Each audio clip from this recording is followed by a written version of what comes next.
కర్నూలు జిల్లా ఎమ్మిగినూరు ఉప్పర సంఘం నూతన అధ్యక్షులుగా ఉప్పర బసరకోడు వీరేంద్రను ఏకగ్రీవంగా ఎన్నుకున్నారు. స్థానిక శ్రీరామస్వామి దేవాలయంలో సంఘ సభ్యుల సమావేశం నిర్వహించారు. పాత సంఘం కాలపరిమితి ముగిసిపోవడంతో నూతన కార్యవర్గం ఏర్పాటుపై సమావేశం జరపడం, వీరేంద్ర అధ్యక్షులుగా పోటీపడటం, సభ్యులందరూ ఆమోదం తెలపడంతో ఆయనను ఏకగ్రీవంగా ఎన్నుకున్నారు.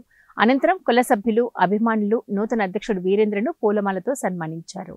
ఈ సందర్భంగా ఉప్పర సంఘం నూతన అధ్యక్షుడు బసరకోడు వీరేంద్ర మాట్లాడుతూ ఉప్పర జాతి అభివృద్ధితో పాటు కుల ప్రజల సమస్యలు పరిష్కరించేందుకు తన వంతు పూర్తి సహకారం అందిస్తానని తెలియజేశారు. ప్రధానంగా కుల ప్రజలకు ఉన్న శ్మశాన వాటికకు సంబంధించిన ప్రహారీ గోడ నిర్మాణానికి ప్రస్తుతం తన వంతుగా 2 లక్షల రూపాయలను అందజేస్తారని ప్రకటించారు. అలాగే చనిపోయిన కుల ప్రజలకు శ్మశాన వాటికకు తీసుకువెళ్లేందుకు అవసరమైన వాహనం ఏర్పాటుకు కుల పెద్దలు ప్రజల సహకారంతో చందాలు వసూలు చేసి ఏర్పాటు చేయిస్తామని హామీ ఇచ్చారు. అలాగే ఉప్పర జాతి మహనీయుడు భగీరథుడి విగ్రహ ఏర్పాటుకు కృషి చేస్తానని తెలిపారు.